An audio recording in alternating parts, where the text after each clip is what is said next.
Ramil Madriaga is a polluted source. He is facing kidnapping with murder charges. In 2021, one member of the anti-kidnapping gang was killed. The PNP member of the anti-kidnapping gang. And then they were arrested in 2022, 2023. That's why he is in jail. And now we're going to give credence to a polluted affidavit. So, welcome back mga ka-defenders. So, napanood nyo naman siguro yung unang-unang hearing para sa impeachment ni Bibi Sara. Di ba? So, ang nakakatawa doon, isa sa ground na sinasabi nila, yung kay Madriaga. Di ba? Na alam naman natin, si Madriaga ay sangkot sa kidnap or ransom. Convicted. Di ba? So, kahit sinong convicted, di ba? Kapag may lumapit sa iyo at humingi ng o binigyan ka ng offer, no? Tumistigo o, di ba? O maging witness. Kakagatin mo yan. Alam mo kung bakit? Kasi wala nang mawawala sa iyo eh. You are convicted already. Ano mawawala sa iyo? Tapos, magkakaroon ka pa ng pera. So, saan ka pa? Di ba? So, ito yung mga style ng witness ng mga Liberal Party. Ganito talaga sila kadumi. Do you remember Bicoy? Di ba? Dinamay pa nila si Kitty that time. Batang-bata pa si Kitty that time na tumatanggap ng drug money. So, lahat ng script yan ng mga Liberal Party. Kay Bicoy at yung isa pa at yung kay Madriaga, iisang style ng script. Script yan ng Liberal Party. Alam mo kung saan ako humanga sa Liberal Party? Yung ganito, napakagaling nilang gumawa ng kwento. Magaling silang gumawa, talagang forte nila yung ganung klaseng style na kahit criminal o convicted criminal is nagagawa nila ng paraan, nagagamit nila. Di ba? Kay Bicoy na lang. Di ba? Anong sabi nila? Na tumatanggap ng drug money pati si Kitty, di ba? So, pagkatapos ng nangyari, ano nangyari, di ba? Lumabas na totoo na ito pala talaga si Bicoy ay talagang scammer. Di ba? Tapos nung bumaliktad si Bicoy, yun na, sila na nag-file ngayon ng si Bicoy. Di ba? Sila mismo nag-file ng kaso kay Bicoy. Isipin nyo, pagkatapos nilang pakinabangan dun sa script nila about kay Bicoy para itiin yung mga Duterte. Ngayon, nung bumaliktad na si Bicoy na ngayon ang kinasuhan nila.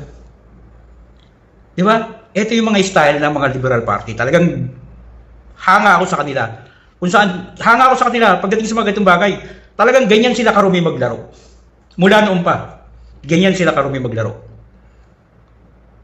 Hanga ako sa kanila sa mga ganyang klaseng style. Pero hindi ako hanga sa kanila sa pag-handle nila sa bansa pag sila namuno. Di ba? Unang-unang palpak naman mga yan eh. Kaya nga, halos sila na lang naniniwala sa kanila. Yung grupo na lang nakakamping ang sumusuporta sa kanila. Alam niyo bakit? Kasi nung time na sila naupo, palpak yung pinagagawa nila. Lalo na sa pagharap nila sa Yolanda. Sa napakalaking perang donasyon ng na-receive nila, halos lahat yun hindi nakapakinabangan ng mga nabiktima ng Yolanda. Kaya nga biglang umangat yung popularidad ni PRRD.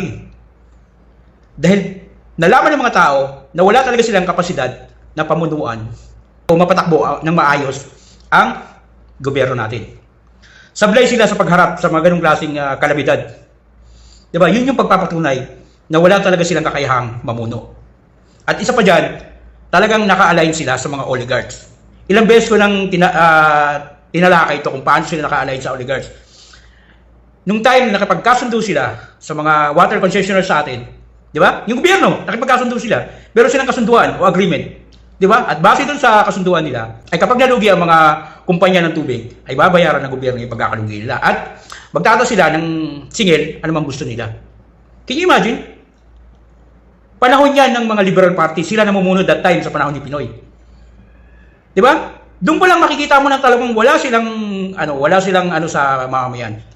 Lahat ng ginagawa nila, hindi sa interes ng mamamayan, kundi sa interes ng partido nila at ng mga oligarchs. Di ba? So isipin mo, sinisingil nila ang gobyerno ng 10 point something billion para dun sa pagkakalugi nila. Can you imagine? Sino ba magbabayad niyan? Gobyerno ba? Hindi. Taxpayer pa rin. Tayo pa rin mga Pilipino. So sino ang lugi? Tayo mga Pilipino. So para kanino yung kapakanan na pinasok nilang agreement? Sa kapakanan ba ng mga mamayan? Hindi. Sa kapakanan ng mga oligarchs. Ganun lang kasimple yung ano nila. Ganun lang kasimple yung ano nila. Kaya talagang wala silang kakayahang mamuno. Kaya kahit na anong gawin nila, kung ano-ano pang kwento ipukul nila sa mga Duterte, ang mga taong sumusuporta sa Duterte kahit kailan, hindi na magbabago yan. Pag sinabing DDS yan, matik yan na kahit na anong ano yan, hindi na magbabago yan. Kasi alam nila kung paano naglingkod ang mga Duterte sa Pilipinas at sa mamamayan. Kaya sa akin, ang mga Liberal Party, wala talagang kakayahang mamuno. Ang kakayahan nila, yung ganito, yung gumawa ng kwento laban sa katunggali nila. Ganyan sila kagaling. Kaya hanga din ako sa kanila. Meron din talaga silang galing kasi yung galing nila sa mali ginagawa, hindi sa tama. Di ba? Sa mali, hindi sa tama. Di ba? So, ibig sabihin, wala silang dignidad na politiko. Kaya palagi sinasabi ni PRD, live with dignity. So, yun yung wala sila. Hindi nila kayang mamuhay ng may dignidad. So, dapat tayo din mga supporters ng Duterte, mamuhay din tayo ng may dignidad.